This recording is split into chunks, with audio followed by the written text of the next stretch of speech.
আমার বড় কষ্ট হয় মানববন্ধনের নামে, ফেসবুকে স্ট্যাটাসের নামে, সাংবাদিক সম্মেলনের নামে যারা দাড়ি টুপি নিয়ে যারা মুসলমানের বেশ ধরে এই আউল বাউলের পক্ষ নিলা, তোমাদের ঈমান নাই, ঠিক কিনা বলে?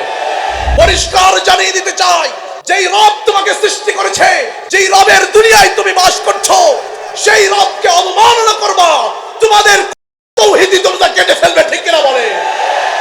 একদিন মাটির ভেতরে হবে ঘর রে, মন আমার কেন বাঁধ দালান ঘর, ঠিক কিনা?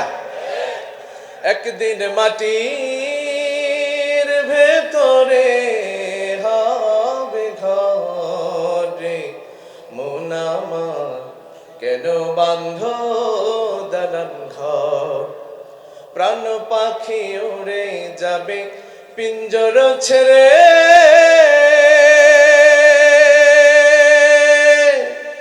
ধরা ধাম সবই রবে, তুমি যাবে চলে। প্রাণ পাখি উড়ে যাবে পিঞ্জর ছেড়ে, ধরা ধাম সবই রবে, তুমি যাবে চলে। বন্ধু বান্ধব যত, মাতা পিতা দ্বারা সুত, বন্ধু বান্ধব যত, মাতা পিতা দ্বারা সুত, সবই হবে তোমার পরে, মন আমার কেন বাঁধ দালান ঘর। একদিন মাটির ভেতরে হবে ঘর রে, মন আমার কেন বাঁধ দালান ঘর, ঠিক কিনা? তাহলে চাইবো কার কাছে? আর চাইবো বাবার কাছে? চাইবো খাজা বাবা, আমার বাবা, পীর বাবা? তাহলে চাইবো আল্লাহর কাছে। কারণ ভাইরা আমার, রব্বুল আলামিন ছাড়া পৃথিবীর কোনো মানুষ আমাদেরকে কোনো কিছু দিতে পারে না। স্বয়ং প্যারা নবী সাল্লাল্লাহু আলাইহি ওয়াসাল্লাম তিনিও মানুষকে হেদায়েত দিতে পারেন না, ঠিক কিনা? আমার নবী সাল্লাল্লাহু আলাইহি ওয়াসাল্লাম তার প্যারে চাচা আবু তালেবের কাছে গিয়ে বললেন, চাচা একবার শুধু কালিমাটা পড়ে নিন, কাল কিয়ামতের ময়দানে কেমন করে আপনাকে জান্নাতে নিয়ে যেতে হয় আমি সেটা দেখে নেব। কিন্তু আবু জাহেল বলে, না না, আপনি এত বছর জীবনভর যেই ধর্মের উপরে ছিলেন, যেই তন্ত্রমন্ত্রের উপরে ছিলেন, সেই মত থেকে আপনি কেমন করে বেরিয়ে যাবেন? আপনার প্রেস্টিজে সমস্যা হবে, ঠিক কিনা? আমাদের সমাজে এখন মানুষ মনে করে দাড়ি রাখবো, জুব্বাটা গায়ে দেব, মানুষ কি বলবে, হায় হায় মানুষ বড় বলবে, ঠিক কিনা বলেন? কিন্তু আমাদের কথা হলো, মানুষ কি বললো সেদিকে আমাদের দেখবার সময় নেই। আমার রব কোন দিকে খুশি সেদিকে আমি চলবো, ঠিক কিনা বলেন? এই জন্য ভাইরা আমার, প্যারা নবী সাল্লাল্লাহু আলাইহি ওয়াসাল্লাম জুরাজুরি করার সময় রব্বুল আলামিন কুরআনুল কারীমের মধ্যে আয়াত নাযিল করে জানিয়ে দিলেন, ইন্নাকা লা তাহদি মান আহবাবতা ওয়ালাকিন্নাল্লাহা ইয়াহদি মান ইয়াশা ওয়া হুয়া আ'লামু বিল মুহতাদিন। রব্বুল আলামিন বলে দিলেন, ও নবী, আপনি যাকে ভালোবাসেন, আপনি যাকে মহব্বত করেন, আপনি চাইলে তাকে হেদায়েত দিতে পারবেন না। আমি রব যদি চাই তাহলে আমি মানুষকে হেদায়েত দিতে পারি, ঠিক কিনা? তাহলে রব ছাড়া আমাদেরকে কেউ হেদায়েত দিতে পারেন না। এই জন্য রব বলেন, তোমরা সিরাতুল মুস্তাকিমের পথে থাকো, আমি রব তোমাদেরকে হেদায়েত দিয়ে দিব, সুবহানাল্লাহ বলেন। এই জন্য আমরা প্রতি নামাজের মধ্যে বলি, ইহদিনাস সিরাতাল মুস্তাকিম, ও Allah guide us to the straight path, Allah তুমি আমাদেরকে সরল পথের পথিক বানাও, আমিন পড়েন। একবার প্যারা নবী সাল্লাল্লাহু আলাইহি ওয়াসাল্লাম খেজুর গাছের একটি ডাল নিলেন, ডাল নিয়ে মরুভূমির সোজাসুজি ভাবে একটি দাগ দিয়ে বললেন, হাদা সিরাতুল মুস্তাকিম। আবার ডান দিকে দাগ দিলেন, বাঁ দিকে দাগ দিয়ে বললেন, হাদিহি সুবুলুশ শাইতান। সোজা দাগ দিয়ে বললেন, এটা হচ্ছে সিরাতুল মুস্তাকিমের পথ, এইটা হচ্ছে সরল পথ, তোমরা এই পথে চলবা। ডানে বামে যেই পথগুলো রয়েছে সেগুলো হচ্ছে শয়তানের পথ, শয়তানের পথে তোমরা যাবা না। তাহলে আমরা সিরাতুল মুস্তাকিমের পথে চলতে চাই। কে কে চান একটু হাত তুলে দেখান না? মাশাআল্লাহ, আল্লাহ কবুল করেন, পড়েন আমিন, হাত তোলা। তাহলে আমরা সিরাতুল মুস্তাকিমের পথে এসেছি আজকে, ঠিক কিনা বলেন? আজকের এই মাহফিলের মহত্ব আপনাদেরকে কেমন করে বুঝায়, বুখারী শরীফের একটা হাদিসের শেষাংশ আমি বলে আপনাদেরকে বুঝাতে চেষ্টা করব। প্যারা নবী সাল্লাল্লাহু আলাইহি ওয়াসাল্লামের হাদিস, বুখারী শরীফ থেকে। আল্লাহ পাক তিনি তার ফেরেশতাদেরকে উদ্দেশ্য করে উপস্থিত রেখে তিনি তাদেরকে সাক্ষী রেখে বলছেন, যারা আজকের এই মাহফিলে আমার জিকির করলো, আমার প্রশংসা করলো, জান্নাত চাইলো, জাহান্নাম থেকে পানা চাইলো, মুক্তি চাইলো, আমি রব তোমাদেরকে সাক্ষী রেখে বলছি এদের সবাইকে আমি মাফ করে দিলাম। সুবহানাল্লাহ। তাহলে খুশি না বাজার বলেন? খুশি। তাহলে যে রব আমাদেরকে আজকে সিরাতুল মুস্তাকিমের পথ, সেই পথে আমাদেরকে এনেছেন, সেই রবের প্রশংসা করার দরকার আছে না নাই বলেন?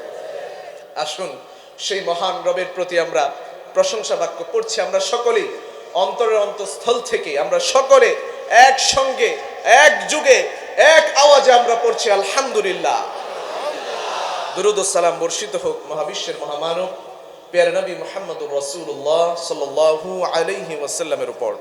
আমার আজকের আলোচনার বিষয় হচ্ছে কেমন করে জান্নাতে যাব, এবং জান্নাতে যেতে হলে যে পথ আমাদেরকে প্যারা নবী সাল্লাল্লাহু আলাইহি ওয়াসাল্লাম দেখিয়ে গিয়েছেন, সেই পথে আমরা কেমন করে হাঁটবো, এবং সেই পথে হাঁটতে হলে আমার নবীকে ভালোবাসতে হবে, ঠিক কিনা বলেন?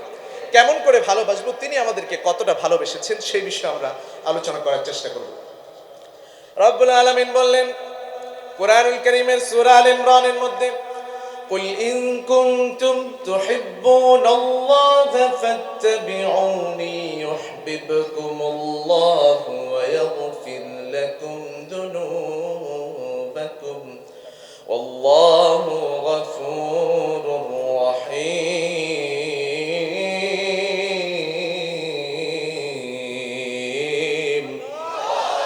রব্বুল আলামিন বললেন, ও নবী আপনি আপনার উম্মতদেরকে জানিয়ে দিন, তোমরা যদি আমি রবকে ভালোবাসো তাহলে তোমরা প্যারা নবী সাল্লাল্লাহু আলাইহি ওয়াসাল্লামকে অনুসরণ করো, আর যদি তোমরা তাকে অনুসরণ করো তাহলে তোমাদের রব তোমাদেরকে ভালোবাসবেন, আর কাল কিয়ামতের ময়দানে তোমাদেরকে maaf করে দিবেন। সুবহানাল্লাহ। আবার এক হাদিসের মধ্যে প্যারা নবী সাল্লাল্লাহু আলাইহি ওয়াসাল্লাম বলেন, লা ইউমিনু আহাদুকুম হাত্তা কুনা হাব্বা ইলাইহি মিন ওয়ালিদিহি ওয়া ওয়ালাদিহি ওয়ান নাসি আজমাইন। কোন মানুষ ততক্ষণ পর্যন্ত মুমিন হতে পারে না যতক্ষণ না পর্যন্ত সে তার নিজেকে, তার সন্তান সন্ততি, স্ত্রী, আত্মীয় স্বজন, তার ব্যবসা বাণিজ্য, টাকা পয়সা, বাড়ি গাড়ি যা কিছু রয়েছে এই পৃথিবীতে সমস্ত কিছু থেকে যতক্ষণ না পর্যন্ত আমার নবীকে ভালোটুকু না বাসবে ততক্ষণ পর্যন্ত মুমিন হতে পারে না, ঠিক না?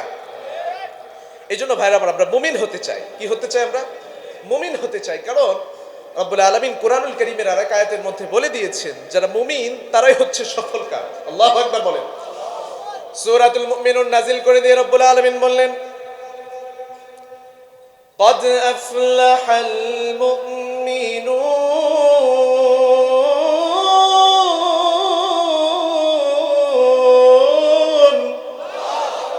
রব্বুল আলামিন বললেন যারা মুমিন হলো তারাই সফল কাম হলো। কোন মানুষের অনেক টাকা পয়সা, অনেক বাড়ি গাড়ি, অনেক কিছু রয়েছে, কিন্তু তার ভেতরে যদি ঈমানটুকু না থাকে সে আমি রবের কাছে সফল নয়।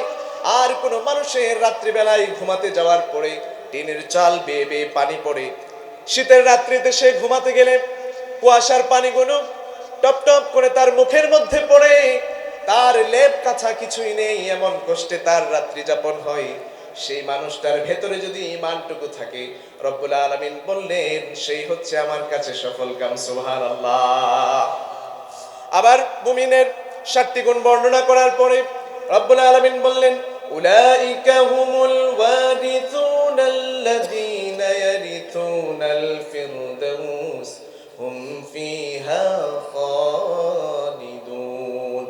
কোন পিতা যখন মৃত্যুবরণ করে আর তার সম্পদ রেখে যায়, আর তার সন্তানও রেখে যায়, পিতা মৃত্যুবরণ করবার সঙ্গে সঙ্গে সেই সন্তান যেমন করে সম্পদের ওয়ারিশ হয়ে যায়, আমি রব বলে দিলাম তোমরা যারা মুমিন হয়ে আমার কাছে আসবে, আমি রব বলে দিলাম তোমাদের জন্য আমি কাল কিয়ামতের ময়দানে জান্নাতুল ফিরদৌস রেখে দিলাম। সুবহানাল্লাহ। কে কে জান্নাতে যেতে চায় একটু হাত তুলে দেখায়।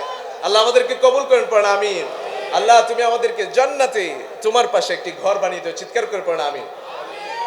মালিক তুমি জান্নাতে, তোমার কাছে আমার একটি ঘর বানিয়ে দিও, একটি ঘর বানিয়ে দিও। সে বিভীষিকাময় মহাদিনে তোমার প্রতিবেশী করে নিও।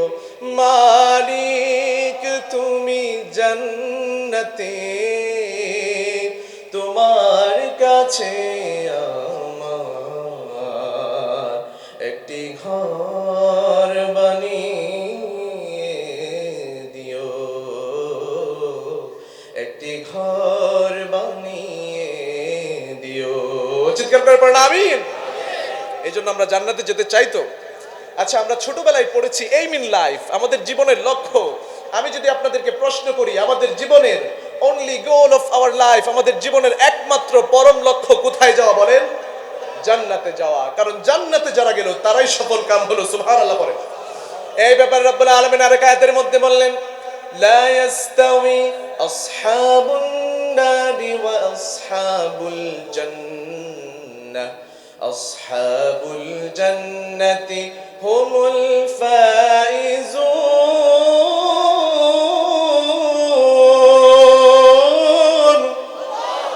রব্বুল আলামিন বললেন, যারা জান্নাতে গেল আর যারা জাহান্নামে গেল তারা কখনো এক হতে পারে না। যারা জান্নাতে গেল তারাই হলো সফল কাম। সুবহানাল্লাহ। The people of hellfire and the people of heaven are not equal. যারা জান্নাতে গেল আর যারা জাহান্নামে গেল তারা কখনো এক হতে পারে না, ঠিক কিনা বলেন? And the people of heaven will gain the ultimate success. যারা জান্নাতে গেল রব বলেন সে দুনিয়াতে নয় বরং আখিরাতেও সমানভাবে সফল কাম, ঠিক কিনা বলেন? এই জন্য ভাইরা আমরা জান্নাতে যেতে জান্নাত ফাকাদ ফাজ ওয়া মাল হায়াতুদ দুনিয়া ইল্লা মাতাউল গুরুর। রব্বুল আলামিন বললেন, যারা জাহান্নামের লিস্ট থেকে, যারা জাহান্নাম থেকে মুক্তি পেল আর যারা জান্নাতের মধ্যে সেখান থেকে মুক্তি পেয়ে জান্নাতে তার নামটা লাগিয়ে দিল, জান্নাতের সার্টিফিকেট পেয়ে গেল, তারাই হচ্ছে সবচাইতে সফল কাম। সুবহানাল্লাহ। ওয়ামাল হায়াতুদ দুনিয়া ইল্লা মাতাউল গুরুর। দুনিয়ার জীবন, এই জীবনটা একটি ধোঁকার জীবন, প্রতারণার জীবন। আজকে আছি কালকে নেই, এই আছি তো কাল নেই, এই আছে আমার টাকা তো কাল নেই, ঠিক কিনা বলে? তাহলে পৃথিবীর সমস্ত মানদণ্ডে আমি সফল কাম নই, আমি শুধুমাত্র মুমিন যদি হতে পারি তাহলেই সফল কাম, ঠিক কিনা বলেন? আমরা যদি দেখি ইন টার্মস অফ মানি, অর্থের মানদণ্ডে পৃথিবীতে সবচেয়ে সফল কাম কে বলেন তো? সবচেয়ে টাকা বেশি কার? Elon Musk, American. অনেক টাকা তার, টেসলা কার বানালো, ধরতে হয় না, ছুতে হয় না, অটোমেটিকলি চলে, ঠিক কিনা বলেন? জানে, যুবকরা জানে, বুড়ো বাবারা বলবে বিল গেটস। বিল গেটস কবেই চলে গেছে 10-এর বাহিরে, ঠিক কিনা বলেন? ক্ষমতা চিরকাল থাকে না ভাইরা আমার। আমাদের দেশেও কিছু মানুষ মনে করেছিল আজীবন থাকবে, কিন্তু রব বলতে যে একজন আছেন তারা ভুলে গিয়েছিল। তাদেরকে আল্লাহ তাআলা দেখিয়ে দিয়েছেন যে হ্যাঁ আমি রব আছি, ঠিক কিনা বলেন? এই জন্য আপনার ক্ষমতা চিরকাল থাকবে না ভাইরা আমার। আমরা যদি দেখি ইন টার্মস অফ পাওয়ার, শক্তির মানদণ্ডে সবচেয়ে বেশি সফল হচ্ছে ডোনাল্ড ট্রাম্প, ঠিক কিনা বলেন? আমরা যদি দেখি in terms of name and fame, আমরা যদি দেখি নাম এবং যশ খ্যাতির মানদণ্ডে যদি কোনো মানুষ সফল হয় সেটা হচ্ছে অমুক দেশের অমুক ফুটবল খেলোয়াড়, বিশ্বকাপ এলেই সবাই চিনে নেয়, ঠিক কিনা বলেন? নাম বলবো না। তাহলে বুঝলাম এই সব কিছু থাকলেও আমি সফল নই। আমি সফল হলাম যদি আমি মুমিন হতে পারলাম, ঠিক কিনা বলেন? বাইরে আমার বলছিলাম জান্নাতে যেতে হবে। কোথায় যেতে হবে? কি করতে হবে? জান্নাতে যেতে হলে মুমিন হতে হবে। বলেন কি হতে হবে? মুমিন হতে হলে প্যারা নবী কি বলেছেন? তাকে ভালোবাসতে হবে। শুধু ভালোবাসলে হবে না, মন থেকে ভালোবাসতে হবে। শুধু জিলাপি খেলে আর 12ই রবিউল আউয়ালে শুধুমাত্র নাচানাচি করে বিরিয়ানি খেলেই ভালোবাসা হয় না, ঠিক কিনা বলেন? সুন্নত শুধু মিষ্টি খাওয়ার মধ্যে পড়ে আছে, ঠিক কিনা বলেন? খালি জিলাপি খাওয়ার মধ্যে সুন্নত, অন্য কিছু সুন্নত নয়, ঠিক কিনা বলেন? সুন্নত নয় শুধু মেষ চরাতে যাওয়া, আর সুন্নত হলো অন্যায় বাধা দেয়া, ঠিক কিনা বলেন? সুন্নত নয় শুধু পাগড়ি মাথায় দেয়া, আর সুন্নত হলো অন্যায় বাধা দেয়া। সুন্নত নয় শুধু মেষ চরাতে যাওয়া, আর সুন্নত হলো রাষ্ট্রনায়ক হওয়া। ঠিক না? তাহলে সুন্নত খালি জিলাপি খাওয়ার মধ্যে থাকলেই হবে না, আরো কিছু সুন্নত আছে, সেগুলো তুমি জানো না। জানলেও তুমি কি মানলা কিনা? তোমাকে মানতে হবে। এই জন্য কোরআনের পথে আসতে হবে, সুন্নাহর পথে আসতে হবে। রাজি আছি তো ইনশাআল্লাহ? আজকের এই মজলিসকে যেই কেন্দ্র করে, যেই বয়স্ক ইসলামী শিক্ষালয়কে কেন্দ্র করে আজকের এই মজলিস, আজকের এই মহাসম্মেলন তাফসীরুল কোরআন মাহফিল, সেই কোরআনের পথে আমরা থাকবো তো ইনশাআল্লাহ? কে কে সেই কোরআনকে আঁকড়ে ধরবো? একটু হাত তুলে দেখায়। আল্লাহ পাক আমাদেরকে এই শিক্ষালয়কে কবুল করেন, সকল পড়েন আমিন। ভাইরা আমার, এই জন্য আমরা জানবো ভালো কেমন করে বাসতে হয়। দুনিয়ার ভালোবাসা তো ইউটিউবে সার্চ করলে টিউটোরিয়াল পাওয়া যায়, কিন্তু রসুলকে কেমন করে ভালোবাসতে হবে সেটা জানার পূর্বে জানতে হবে রাসূলুল্লাহ সাল্লাল্লাহু আলাইহি ওয়াসাল্লাম তিনি আমাদেরকে কতটা ভালোবাসতেন। কারণ ভাইরা আমার, পৃথিবীতে মানুষ মানুষকে ভালোবাসে না, মানুষ মানুষকে একটি টাকা দিয়ে সাহায্য করে না যতক্ষণ না পর্যন্ত দেখে সেই মানুষটা আমাকে কতটা ভালোবাসলো, ঠিক কিনা? এই জন্য আমাদেরকে জানতে হবে আমার নবী আমাদেরকে কতটা ভালোবেসেছেন। আমার নবী সাল্লাল্লাহু আলাইহি ওয়াসাল্লাম সমস্ত তার সময়গুলো যে রয়েছে, সবগুলো সময় তিনি শুধুমাত্র উম্মতের জন্যই চিন্তা করতে থাকতেন। আমার উম্মতগুলো জাহান্নামের পথে চলে যাচ্ছে, আমার উম্মতগুলো জান্নাতে যেতে পারছে না, মুমিন হচ্ছে না, এই টেনশন করতে করতে সিজদারত অবস্থায় কাঁদতে কাঁদতে উম্মতি উম্মতি বলতে বলতে তার চোখের নিচ দিয়ে কালো দাগ পড়ে যেত। তিনি যখন সিজদারত অবস্থায় থাকতেন, তার হাঁটুগুলো ব্যথা কাতর হয়ে যেত, তবুও সিজদা থেকে মাথা তুলতেন না। এই অবস্থা দেখে আমার রব্বুল আলামিন কুরআনুল কারীমের মধ্যে আয়াত নাযিল করে জানিয়ে দেন, فَلَعَلَّكَ بَاخِعٌ نَفْسَكَ عَلَى آثَارِهِمْ إِن لَّمْ يُؤْمِنُوا بِهَذَا الْحَدِيثِ أَسَفًا। রব্বুল আলামিন বললেন, ও নবী, আপনি আপনার উম্মতের জন্য টেনশন করতে করতে আর চিন্তা করতে করতে আপনি কি আপনার নিজের জানটাই শেষ করে দিবেন? আপনি কি মরেই যাবেন, তবু কি আপনি মাথা তুলবেন না? আমার নবী বলেন, যদি প্রয়োজন হয় তবে কাল কিয়ামতের ময়দানে যতক্ষণ না পর্যন্ত আমার একটা উম্মতও জান্নাতে প্রবেশ না করবে, আমি নবী ততক্ষণ পর্যন্ত আমার উম্মতের জন্য কান্না করতে থাকবো। আল্লাহু আকবার। মুসলিম শরীফের আরেক হাদিস থেকে জানা যায় আমার নবী আমাদেরকে কতটা ভালোবাসতেন। একদিন প্রিয় নবী সাল্লাল্লাহু আলাইহি ওয়াসাল্লাম কোরআনের দুটো আয়াত তেলাওয়াত করছিলেন। দুইজন নবী তাদের উম্মতের জন্য কান্না করছিলেন, তাদের উম্মতের জন্য মায়া করছিলেন। প্রিয় নবী সাল্লাল্লাহু আলাইহি ওয়াসাল্লাম পড়েন, হযরত ইব্রাহিম আলাইহিস সালাম রব্বুল আলামিন কাছে ফরিয়াদ কণ্ঠে তিনি বলছেন, রব্বি ইন্নাহুন্না আযলাল্না কাসীরাম মিনান الناس فمن تبعني فإنه مني ومن عصاني فإنك غفور رحيم।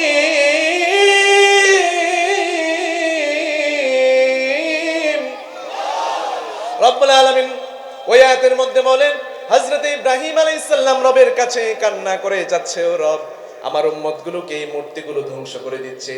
ও রব, যারা আমার সঙ্গে থাকলো, যারা আমার কথা মানলো, তারা তো আমার সঙ্গে জান্নাতে গেল, আর যারা আমার কথা মানলো না, আমার অবাধ্যতা করলো, রব গো, তুমি তো ক্ষমাশীল, তুমি তো রহমানুর রহিম, তুমি তাদেরকে মাফ করে দাও।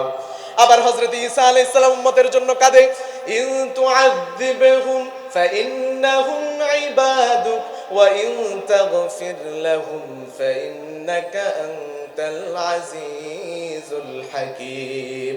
হযরত ঈসা আলাইহিস সালাম বলেন, ও রব, এরা তো তোমারই উম্মত, তুমি যদি চাও তুমি এদেরকে মাফ করে দিতে পারো, আবার তুমি যদি চাও তুমি এদেরকে জাহান্নামের আগুনে পোড়াতে পারো।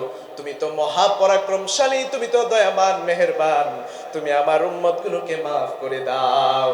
এই দুই নবীর উম্মতের জন্য যখন তারা ফরিয়াদ করে করে আল্লাহর কাছে যখন তারা ক্ষমা প্রার্থনা করছেন, আমার নবী চিন্তা করলেন, আমি তো দয়ার সাগর, মায়ার সাগর, রাহমাতুল লিল আলামিন, আমি কেন আমার উম্মতের জন্য চিন্তা করব না? আমার নবী সিজদায় পড়ে ছোট বাচ্চাদের মতো কান্না করতে লাগলেন, উম্মতি উম্মতি উম্মতি, আল্লাহু আকবার বলেন।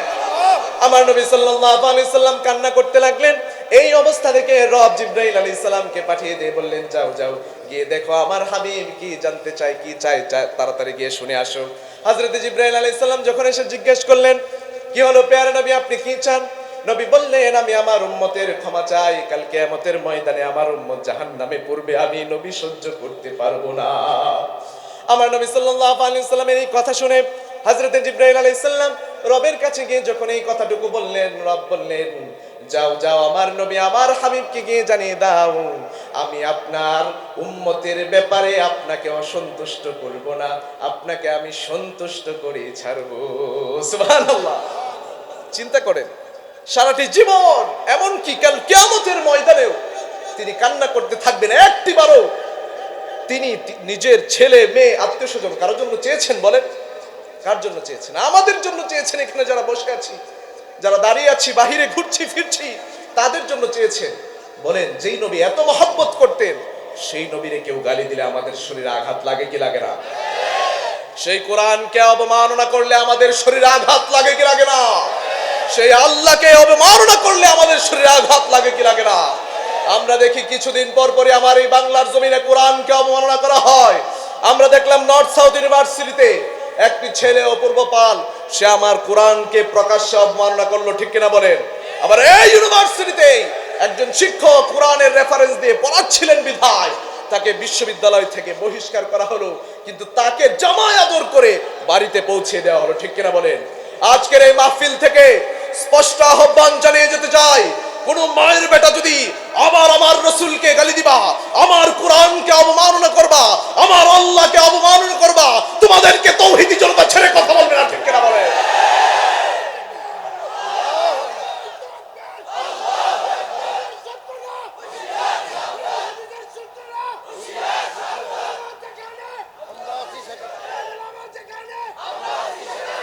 ভাইরা আমার, ভাইরা আমার, আমরা বলছি আমার মাকে গালি দাও, বাপকে গালি দাও, 14 গোষ্ঠীকে গালি দাও, আমি কিছু মনে করব না, কিন্তু আমার কোরআনকে অবমাননা করবা। আমাদের আবেদন হলো, এই যে আব্দুল্লাহপুরের চৌরাস্তার মোড়ে কোরআন অবমাননাকারীকে প্রকাশ্যে ফাঁসির কাস্টে ঝুলাতে হবে। কে কে রাজি আছে হাত তুলে দেখা। ভাইরা আমার, আমরা দেখলাম আমার রব যিনি আমাদেরকে সৃষ্টি করেছেন, যাকে নিয়ে আবল তাবল বলে, আউল বাউল ফাউল, ঠিক কিনা বলেন? বলে আমার আল্লাহ নাকি মুনাফিক, নাউজুবিল্লাহ বলেন। এগুলো তো মুতে পানি নেয় না, ইমানই না এগুলো। এগুলো আমার আল্লাহকে কি বলবে বলেন? এদেরকে আমরা কি কোরআন হাদিস দিয়ে কি জবাব দিব? এগুলো কোরআন হাদিসের কি বুঝে, ঠিক কিনা বলেন? আবার বড় কষ্ট হয়, মানববন্ধনের নামে, ফেসবুকে স্ট্যাটাসের নামে, সাংবাদিক সম্মেলনের নামে যারা দাড়ি টুপি নিয়ে, যারা মুসলমানের বেশ ধরে এই আউল বাউলের পক্ষ নিলা, তোমাদের ঈমান নাই, ঠিক কিনা বলে? এই জন্য স্পষ্ট দাবি, সে বলে আমার আল্লাহ নাকি এক এক জায়গায় এক এক কথা বলে। নাউজুবিল্লাহ বলেন, আরো জোরে বলেন নাউজুবিল্লাহ।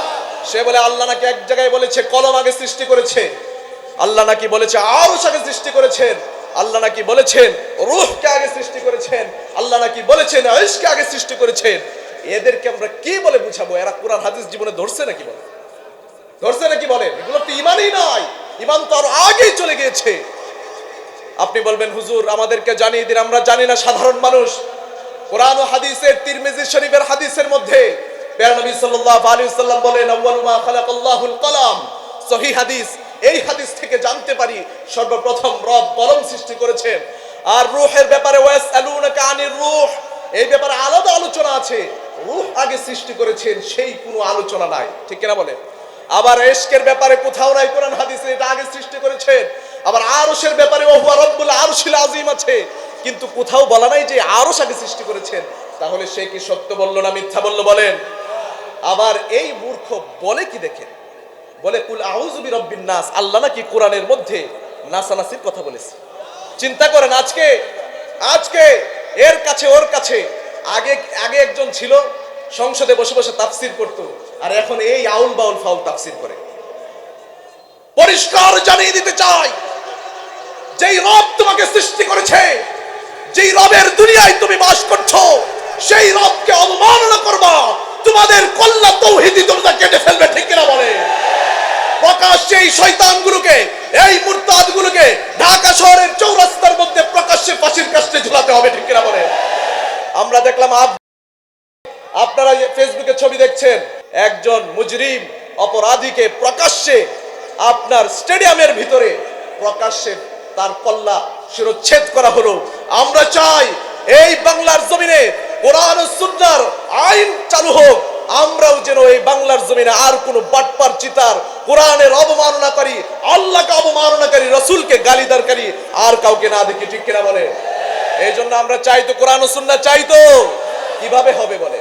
কিভাবে হবে? ইংরেজরা আমাদের দেশে দিয়ে গিয়েছে সেই ইংরেজদের নিজস্ব তৈরি আইন, সেই আইন আমাদের দেশে কেমন করে তৈরি হবে? আমাদের আবদার আরেকটি, অনেক আইন পাশ করেছেন এই বাংলার জমিনে, অনেক সনদ হচ্ছে, কিন্তু যারা আমার আল্লাহকে গালি দিল, যারা আমার কোরআনকে অবমাননা করলো, যারা আমার নবীকে গালি দিল, তাদের ব্যাপারে আইন পাশ করতে হবে, করতে হবে, করতে হবে, ঠিক কিনা বলে? তাহলে আমরা যদি নবীজিকে ভালোবাসি, সত্যিকার অর্থে মন থেকে, হৃদয় থেকে যদি ভালোবাসি, তাহলে এদের বিরুদ্ধে দাঁড়িয়ে যাওয়ার দরকার আছে না নাই? ওই সময়ে সাহাবায়ে কেরাম নবী করিম সাল্লাল্লাহু আলাইহি সাল্লামকে নিজের জানের চাইতেও বেশি ভালোবাসতেন। বর্তমান সময়ে আমাদেরকে আলেমদেরকে ভালোবাসতে হবে, ঠিক কিনা বলেন? আলেমরা যদি বলে এবার কোরআনের জন্য, সুন্নাহর জন্য রক্ত দিতে হবে, কে কে রক্ত দিতে প্রস্তুত আছে? একটু হাত তুলে দেখায়। আল্লাহ পাক আমার ভাইদেরকে কবুল ও মঞ্জুর করে। তাহলে আমার নবীকে ভালোবাসবো তো ইনশাআল্লাহ। প্রয়োজনে জিহাদের ময়দানে পর্যন্ত যেতে রাজি আছি তো ইনশাআল্লাহ। হযরত ওমর রাদিয়াল্লাহু তাআলা আনহু বলেন, আল্লাহুম্মা রযুকনি শাহাদাতান ফি সাবিলিক ওয়াজআল মাউতি ফি বালাদি রাসূলিক। আল্লাহ, তুমি আমাকে শহীদি মর্যাদা দান করো, শহীদের কাতারে তুমি নাম লেখায় দিও, জিহাদের ময়দানে তুমি আমাকে মৃত্যুবরণ করার তৌফিক দান করো। আল্লাহ গো, তুমি আমাকে তোমার নবীর দেশে যেন আমি মৃত্যুবরণ করতে পারি, সেই তৌফিক দান করো। আমাদের ওই দোয়া করার দরকার আছে না নাই? এখন আপনি বলবেন, হুজুর বাংলাদেশে জিহাদের পরিস্থিতি নাই। আমি বলবো, আপনি জিহাদের নিয়ত রাখেন, জিহাদের আকাঙ্ক্ষা যদি আপনার মনের ভেতরে থাকে, আর আপনি যদি বিছানার মধ্যে পড়েও মরেন, ইনশাআল্লাহ কাল কিয়ামতের ময়দানে রব্বুল আলামিন আপনাকে শহীদদের কাতারে দিয়ে দিবেন। সুবহানাল্লাহ করে। এই জন্য ভাইরা আমার বলছিলাম, নবীজিকে ভালোবাসতে হবে। নবীজিকে ভালো কেন বাসবো?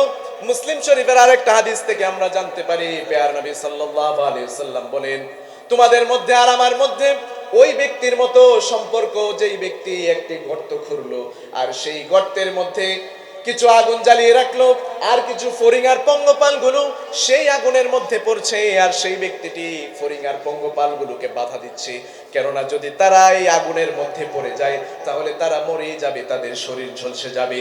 নবীজি বলেন, আমার মধ্যে আর তোমাদের মধ্যে সম্পর্ক হচ্ছে ওই ব্যক্তির মতোই, আমিও তোমাদেরকে তোমাদের কোমরে ধরে ধরে জাহান্নামের আগুন থেকে বাঁচানোর চেষ্টা করি।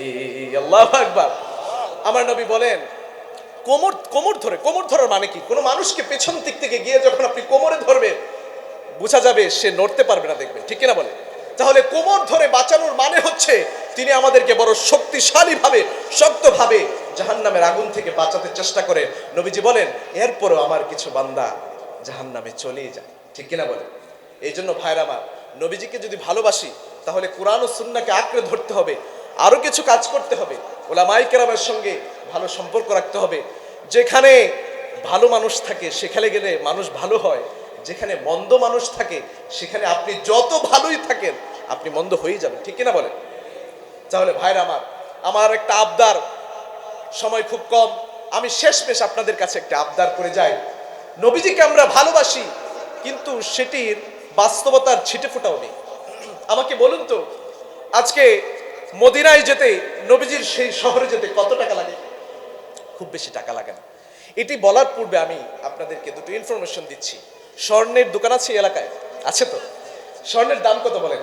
2 লক্ষ টাকার উপরে আপ ডাউন করছে। স্বর্ণের দোকানে কি মানুষের ভিড় কমেছে বলেন? কমেনি তো।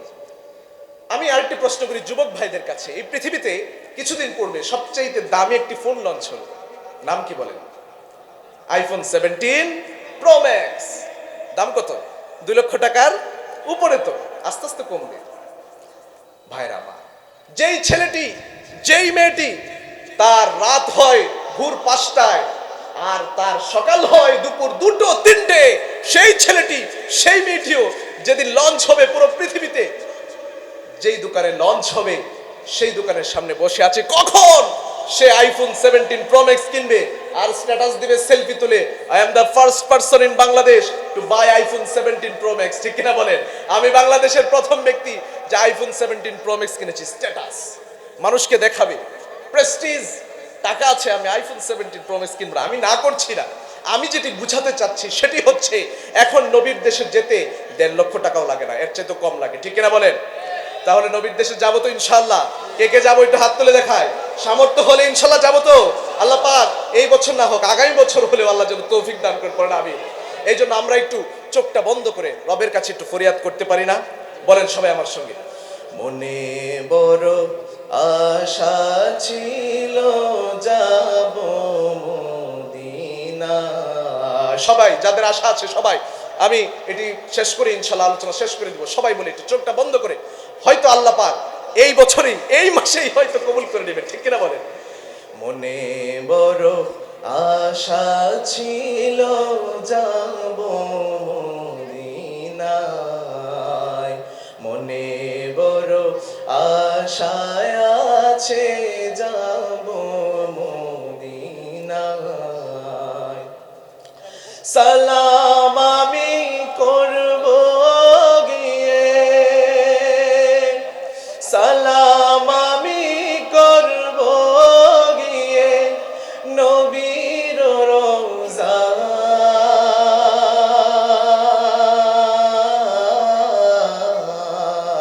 রওজায়, মনে বড় আশা ছিল যাব মদিনায়। আরব সাগর পাড়ি দেব নাইকো আমার তরি,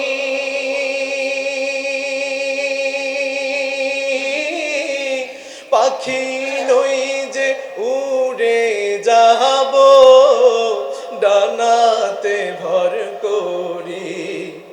আরব সাগর পাহাড়ি দেব নাইকো আমার তরি, পাখি নই যে উড়ে যাব ডানাতে ভর করি। আমার আশায় আছে সম্বল নাই, আমার আশায় আছে সম্বল নাই, করি কেউ পায়।